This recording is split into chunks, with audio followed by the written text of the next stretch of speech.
Hey, how you doing? This is Adam Post. Today we are talking about the woke media panic going on over Elon Musk acquiring Twitter. He's been talking about doing it. He's actually doing it. The deal is not complete yet, but it's about to close, meaning money is going to actually change hands and it's going to be finalized extremely soon.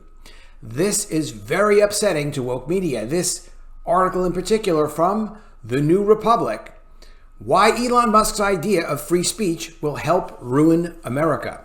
Without Twitter content moderation and with Donald Trump and others reinvited on Twitter, it means that lies and disinformation will overwhelm the truth and fascists will take over. Well, I've lived in America for a few years now, quite a few, a couple decades, and I can tell you this much. The fascists have never taken over. We did used to have free speech. There used to be two sides to a story. And while that's not always the case, it is the case in, 95% of the time. There really are two sides. You have to listen to what other people have to say. That's really what it seems like Elon Musk is trying to do with Twitter. This other article from Hollywood Reporter just came out today. Elon Musk has made it clear to advertisers, Twitter won't be a free-for-all hellscape. Basically to say, stop getting hysterical. You can still advertise on Twitter. Now, frankly, if the advertising stopped on Twitter or if it got cut back, it would affect the company, but not that much. And the reason is they just don't even generate that much money in advertising as it is. They can't generate $0 in advertising. They shouldn't want to lose a lot of it. But it is important that Elon Musk is explaining to Twitter's current advertisers that, hey, look, what you expect now on Twitter is not going to change all that much. And the way he explained it, I thought was really, really good. Let me get into his explanation. But before we do, please be sure you are subscribed to the channel. Click the bell for notifications. Give me a thumbs up. It's a huge help. I really do appreciate it. The channel is doing really well, all thanks to people like you. So thanks so much for that. So here's the letter that Musk sent to advertisers to reassure them. Dear Twitter advertisers, the reason I acquired Twitter was because it's important to the future of civilization to have a common digital town square where a wide range of beliefs can be debated in a healthy manner without resorting to violence. There is currently a great danger that social media will splinter into far right-wing and far left-wing echo chambers that generate more and more hate that divide our society. That's how he put it. All he's looking for is to be able to show that there are two sides. This guy doesn't want there to be two sides. This is coming from Bryn Tannehill, and also just published from The New Republic. They're very, very concerned about disinformation. Finally, this is Elon Musk's final point. That said, Twitter obviously cannot become a free-for-all hellscape where anything can be said with no consequences. In addition to adhering to the laws of our land, our platform must be warm and welcoming to all, where you can choose your desired experience according to your preference, just as you can choose, for example, to see movies or play video games ranging from all ages to mature. As he said, look, I understand that there are people that are concerned that they're going to lose complete control of the public conversation because Twitter has been very aggressive with deciding what ideas are allowed on the platform and what ideas are not allowed. And often it really is just one side. It's just not going to be that way anymore. Elon Musk is spending the money, he's putting in the energy, he's putting in the effort to make it happen so that there can be two sides to a story. So one of the things you used to see often on Twitter would be Donald Trump would tweet something when he was still on Twitter, and it would become news just because he tweeted something. He'd find a really, clever, engaging way or whatever to make a comment on something someone would say on Twitter, and he would give a counter narrative. That's very, very powerful. And that's been off of Twitter and not been something as part of the public conversation, obviously, ever since Trump was taken off of Twitter after, events of early January. And that's just not going to be the case anymore.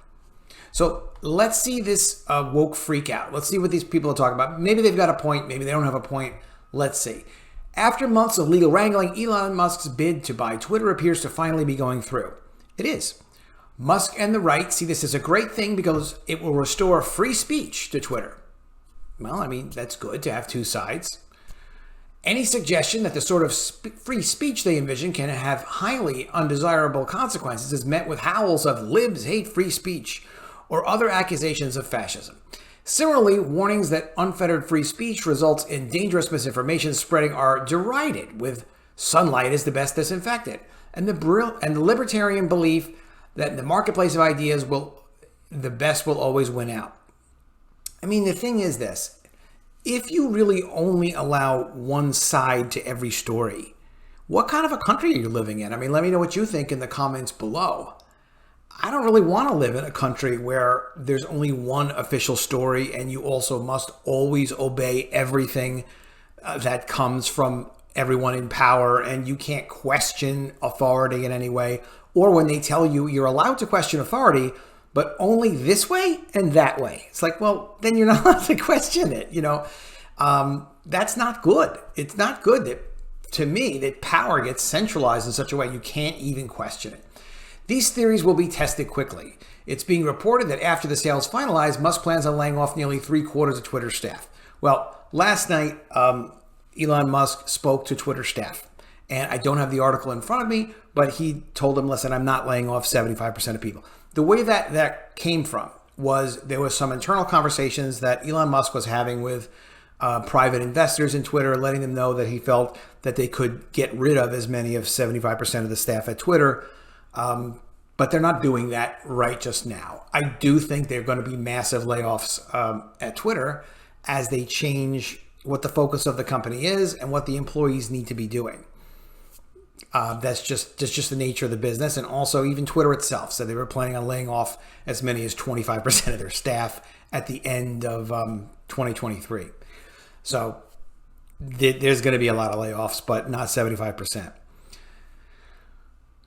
Twitter staff said that one of the first things that they expect to have happen is any corporate attempt at content moderation is going to stop, basically. Musk also plans on restoring the accounts of high-profile sources of disinformation and violent messaging who were previously banned, most notably President Trump.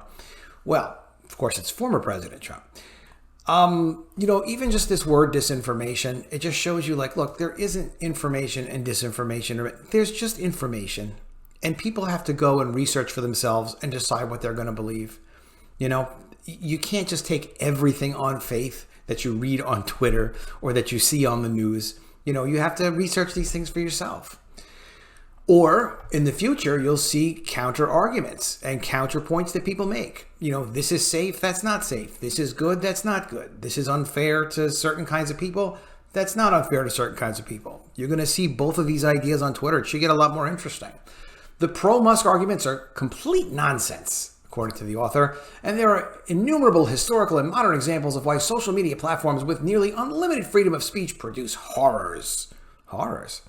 The Supreme Court decided free speech isn't absolute long ago when Chief Justice Oliver Wendell Holmes noted that you can't shout fire in a crowded theater for obvious reasons. Okay, but this is used for everything. So if you don't agree with the latest progressive push on how society needs to change, how children need to be raised, how any decisions are made, or how we deal with anything going on facing challenges as human beings on the planet Earth, if you challenge any of that, it's fire in a crowded movie theater. I mean, you can't make everything be something that can't be questioned. And you also can't tell people what they're allowed to question and not allowed to question. First, freedom of speech has caused untold death and suffering when used to disseminate or hate or spread information. Okay, so then they give examples about hate speech against Jewish people and hate speech against people who were murdered, and lack of moderation in social media sites has repeatedly contributed to mass murder. Look, if it was contributing to mass murder legitimately, then other people would have been accused of what they were responsible for. The Justice Department is very happy to arrest people that they don't like, or to challenge them, or to sue them civilly, or whatever they're going to be. And this concept of people being radicalized online, they're talking about, you know, people, you can't limit people's access to information and say that it's a good country. People need to be able to go on their own and find things that they find compelling and meet with their own friends and talk to their own people. People are allowed to get ideas, and they don't all have to buy into my idea. Even with this video, you don't have to like it. I would prefer you like it. Of course, you can dislike it. You can write any comments below you want. You know, even troll comments, I respond to usually all the comments that people post. And sometimes the video gets a lot of comments and I get busy. I can't get to everybody, but you know, it's important for people to say what they have to say. And, you know, going through the pandemic, there was this debate over this medication and that medication. Some doctors felt that some medications are useful. CDC disagreed with them. People had different studies, but a lot of that conversation couldn't even happen because it wasn't allowed on social media.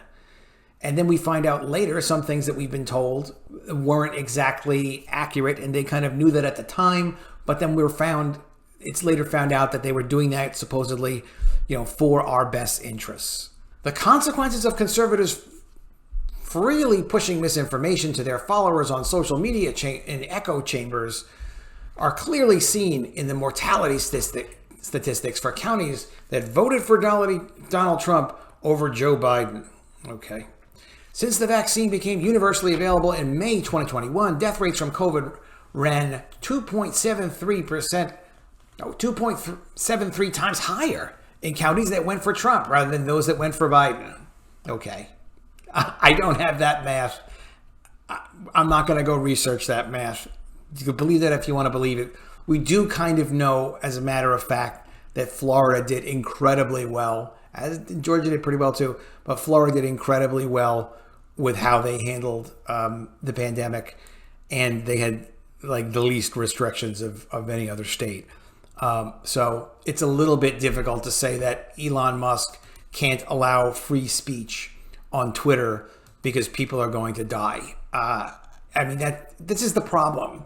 That's not a legitimate argument. There's no like cause and effect that you could point to that would make that, you know, relevant. Okay. Nor is completely unfettered social media free speech good for democracy as a whole. Wait a minute. I mean, but the thing is I don't know what government system the woke people are trying to really push. I mean, some people will say, oh, it's communism, it's Marxism or whatever. But we have a First Amendment in the United States. You have freedom of speech. You do, if you're in the United States. It's unique to the United States.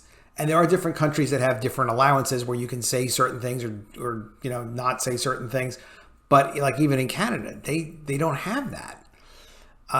It's not something that you want to undermine, even if it did occasionally cause negative things to happen.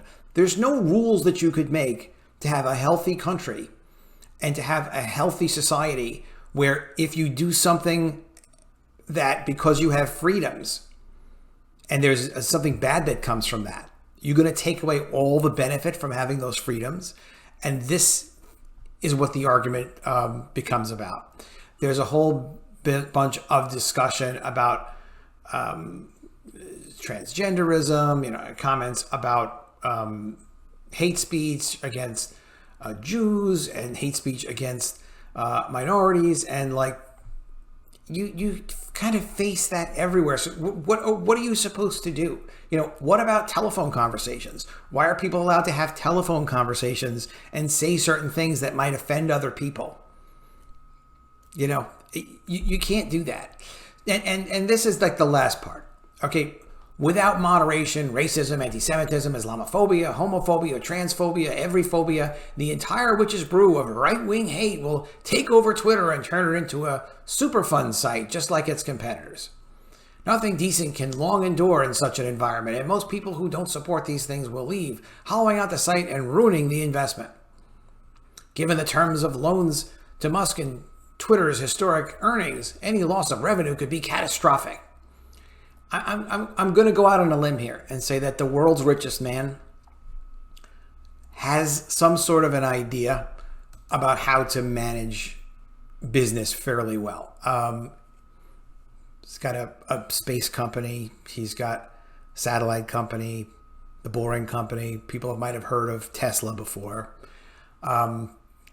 He understands financing. He also understands promotion like nobody else. It's amazing that Twitter actually has Tesla has no advertising budget. None. But it's an incredibly successful company and has made him, wealthy beyond comprehension. So, these arguments that Musk doesn't know what he's doing in business and he needs to maintain the moderation and we can only have left-wing views on Twitter, it just doesn't hold up for me. I think free speech is a hell of a lot better. I'm glad to see Musk acquiring it. I was thinking perhaps he wouldn't, but he is. The deal's about to close. Woke media is in a panic. Let me know what you think of all this in the comments below. Really like to see what you guys have to say. It always gives me some good ideas and some insight too, so I really appreciate that.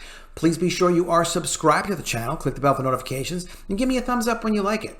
I will see you again soon with another video, and if I don't see you, I will miss you.